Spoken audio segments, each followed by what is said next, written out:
And welcome back on my YouTube channel Simran oil. So guys, आज हम लोग बात करेंगे राइटिंग टास्क 2 का सैम्पल आंसर हम किस तरीके से कम टाइम में है वो लिख सकते हैं। विद इन 20 मिनट भी आप इस चीज़ को लिख सकते हो अगर आपको अच्छे से इसको प्लान करना आता है। आप लोगों की मेन चीज़ क्या है, आप लोगों को पता होता है कि आपका स्कोर नहीं आ रहा, फिर भी आप लोग एग्ज़ाम फिल कर देते हो, जिसकी वजह से आपका स्कोर भी नहीं आता और आपका जो पैसा है वो वेस्ट हो जाता है।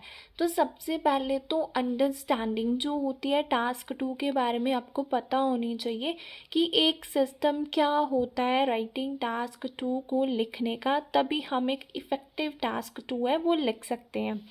सो आज मैं आपको प्रॉपर बताऊंगी, वीडियो को जस्ट एंड तक देखना, अच्छे से आपको जो भी डाउट्स होंगे वो क्लियर हो जाएंगे। तो मेरे पास जो क्वेश्चन है वो ये बोल रहा है, सम पीपल थिंक दैट, कुछ लोग ये सोचते हैं, spending a lot on birthdays and marriage celebration is a waste of money, but others think that it is important for people.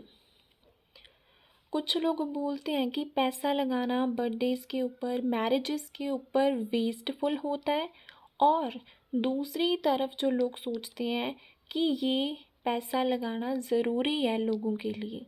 Discuss both view and give your opinion. So हमने दोनों बातें करनी है और साथ साथ में अपना ओपिनियन भी देना है, भी हमारे अकॉर्डिंग पैसा लगाना चाहिए या फिर नहीं लगाना चाहिए उनको। तो सबसे पहले अच्छे से टास्क रिस्पॉन्स हमने समझना है। टास्क रिस्पॉन्स सही तब होगा जब क्वेश्चन आपको अच्छे से समझ में आएगा कि क्वेश्चन क्या चीज़ बोलने की कोशिश कर रहा है। सो इसी वजह से क्या है, हमने सबसे पहले क्वेश्चन को अच्छे से समझ लिया। भी कुछ लोग बोलते हैं कि वेस्ट ऑफ मनी है पैसा लगाना, और कुछ बोलते हैं ज़रूरी है। तो हमने दोनों बातें करनी है और अपना ओपिनियन है वो भी देना है। सो गाइस, ऑनलाइन क्लासेस के लिए आप इस गिवन नंबर के ऊपर टेक्स्ट कर सकते हो। सिंगल मॉड्यूल को भी आप लोग हैं वो ज्वाइन है बेसिकली कर सकते हो एकेडमिक और जनरल ट्रेनिंग के लिए। राइटिंग हमेशा बेसिक से शुरू किया करो। आपने पहली बार एग्ज़ाम दिया, आपका स्कोर नहीं आया, दूसरी बार एग्ज़ाम दिया, आपका स्कोर नहीं आया, क्या रीज़न है उसके पीछे? क्योंकि जो पैटर्न आपने पहली बार फॉलो करा था वही पैटर्न आप नेक्स्ट टाइम फॉलो कर रहे हो। कोई चीज़ बीच में ऐड नहीं कर रहे हो, जो अपनी वीकनेस है उसके ऊपर काम नहीं कर रहे हो, तो पैसा तो वेस्ट होगा, स्कोर कहाँ से आना है? सो इन चीज़ों के ऊपर ध्यान ज़रूर दिया करो अगर आप लोग अच्छे स्कोर को गेट करना चाहते हो तो सबसे पहले यहाँ पे देखो, हमने इंट्रोडक्शन बनानी होती है ना। इंट्रोडक्शन में हमेशा रीफ्रेज आता है और थीसिस लाइन है वो हमेशा आएगी ही आएगी। इन दोनों का यूज़ करके हमारी जो इंट्रोडक्शन है वो कंप्लीट होती है। अगर इन दोनों में से एक भी चीज़ मिस हो गई तो हमारा जो इंट्रो का बैंड होता है वो हमें नहीं मिलेगा। ठीक है। उसके बाद हमने बॉडी पैराग्राफ 1 बनाना है, जिसको हम BP1 भी बोल देते हैं। उसमें हम एक आइडिया लिखेंगे, एक्सप्लेन करेंगे उस आइडिया को, उस आइडिया की एग्जाम्पल, देन उसका रिजल्ट। आप लोग 2-3 आइडियाज़ को लिखोगे। ठीक है।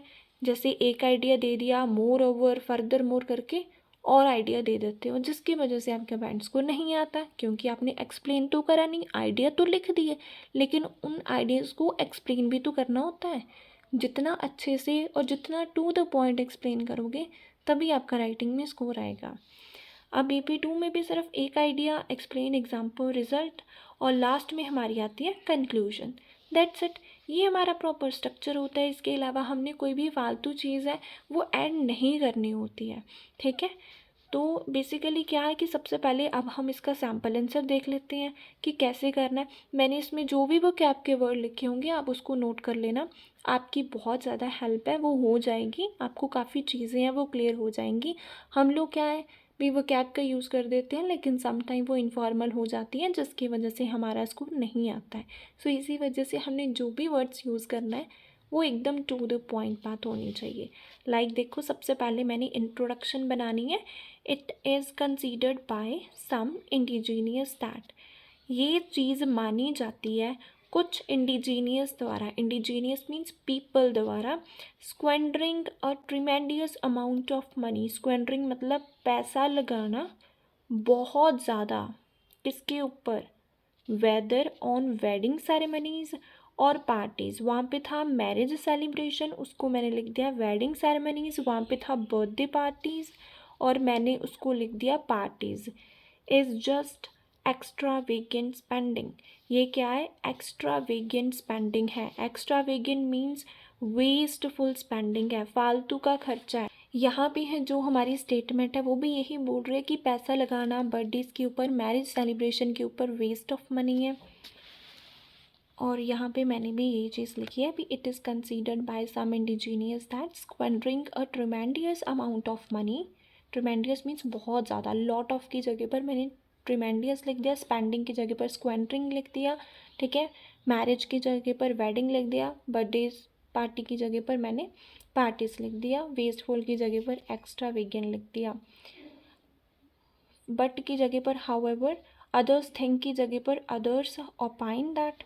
वहाँ पे था कि इट इज़ इम्पॉर्टेंट, मैंने लिख दिया it is imperative. Imperative means important, कि ये चीज़ ज़रूरी है। अगर आप क्वेश्चन को पढ़ोगे और जो मैंने रीफ्रेज करा है यहाँ तक बिल्कुल सेम है, मीनिंग दोनों का सेम निकल रहा है। अब थीसिस लाइन देखो, this essay will explicate both the views along with my perspective, कि ये जो ऐसे है वो एक्सप्लिकेट मतलब एक्सप्लेन करेगा दोनों बातों को, और साथ साथ में मेरा पर्सपेक्टिव, पर्सपेक्टिव मीन्स ओपिनियन, मेरा ओपिनियन भी बता देगा कि मेरे अकॉर्डिंग पैसा लगाना चाहिए या फिर नहीं लगाना चाहिए सेलिब्रेशंस के ऊपर। अब BP1 में मैंने बात करनी है पहले नंबर वाली कि हमें पैसा नहीं लगाना चाहिए। तो देखो BP1 को मैंने शुरू करा, two comments with former view. Former मतलब फर्स्ट स्टेटमेंट से हम लोग शुरू कर रहे हैं। क्वेश्चन की जो पहले नंबर वाली स्टेटमेंट है कि वेस्ट ऑफ मनी है, वहाँ से शुरू कर रहे हैं। There are multifarious ramifications, ramifications means disadvantages, बहुत सारे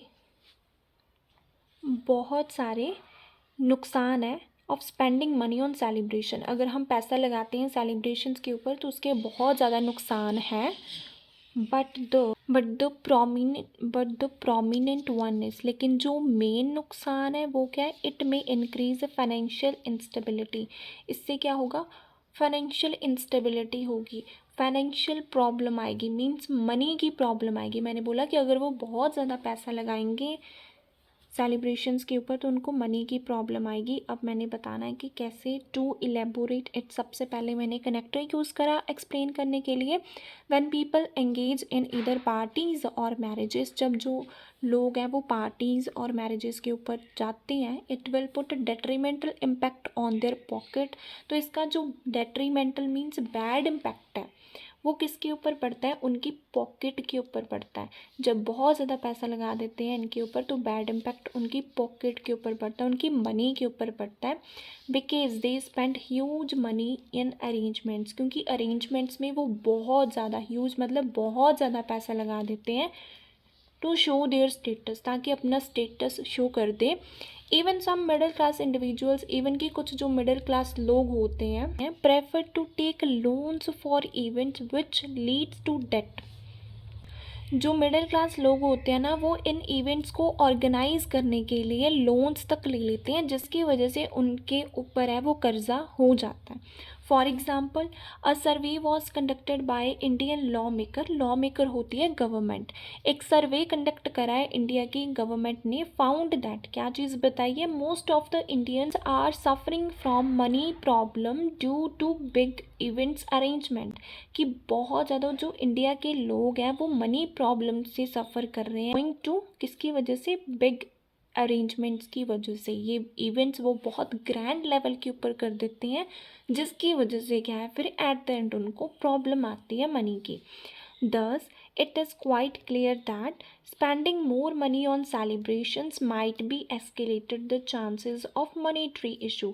So, इससे ये बात क्लियर होती है कि अगर हम स्पेंड करते हैं बहुत ज़्यादा पैसा सेलिब्रेशंस के ऊपर तो इससे क्या होंगे? जो चांसेस हैं मॉनेटरी इशू के, मॉनेटरी इशू मतलब मनी प्रॉब्लम के, वो एस्केलेट हो सकते हैं, इंक्रीज़ हो सकते हैं। सो हमें ज़्यादा पैसा नहीं लगाना चाहिए क्योंकि इससे मॉनेटरी इशू हो सकते हैं। अब BP1 में मैंने बोल दिया कि हमें पैसा नहीं लगाना चाहिए। अब BP2 में मैंने बोलना है पैसा लगाना चाहिए, क्योंकि हमारे पास दूसरे नंबर पे जो स्टेटमेंट थी वो यही है कि पैसा लगाना ज़रूरी है।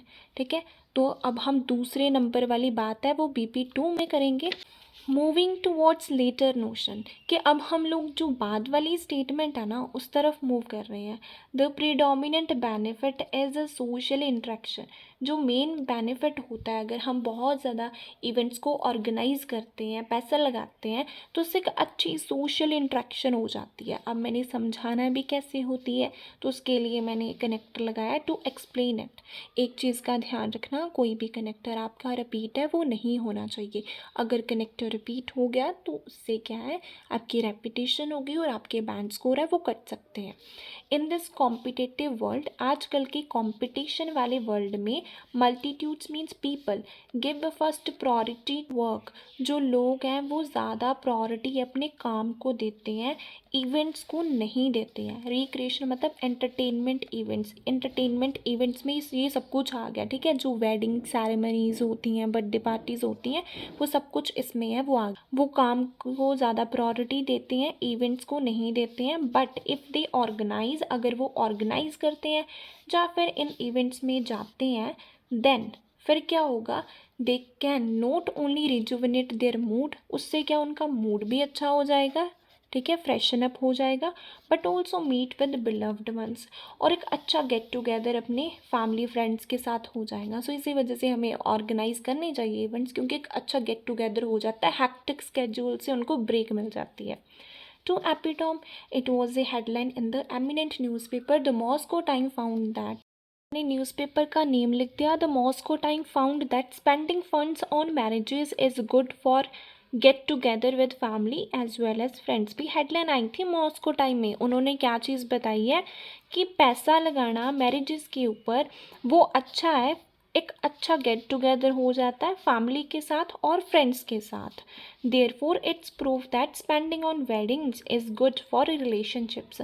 सो रिलेशनशिप्स के परस्पेक्टिव से क्या है कि हमें पैसा लगाना चाहिए इवेंट्स के ऊपर। कंक्लूजन के लिए सबसे पहले मैंने लिखा to conclude it, although pouring money means spending money on entertainment occasions is fruitful for relations. मैंने बोला चाहे पैसा लगाना एंटरटेनमेंट्स ओकेजन्स के ऊपर वो फ्रूटफुल होता है, बेनिफिशियल होता है रिलेशंस के लिए, comma means but I believe that, मुझे ये चीज़ लगती है, इट पुट एडवर्स इम्पैक्ट, लेकिन मुझे लगता है कि इसका जो एडवर्स मीन्स बैड इम्पैक्ट है उनकी सेविंग के ऊपर पड़ता है। क्वेश्चन था ना कि अपना ओपिनियन दो, तो यहाँ पर मैंने अपना ओपिनियन दे दिया कि मेरे अकॉर्डिंग पैसा नहीं लगाना चाहिए क्योंकि इसका बैड इम्पैक्ट है, वो हमारी सेविंग्स के ऊपर है, वो पड़ता है। तो जिस बीपी के साथ आप अग्री हो, जिस बीपी को आप सही मानते हो, उस बीपी की बात आपने आई बिलीव दैट के बाद में है वो लिखनी होती है, ठीक है। आई होप सो समझ में आया होगा। So thank you for watching Simran.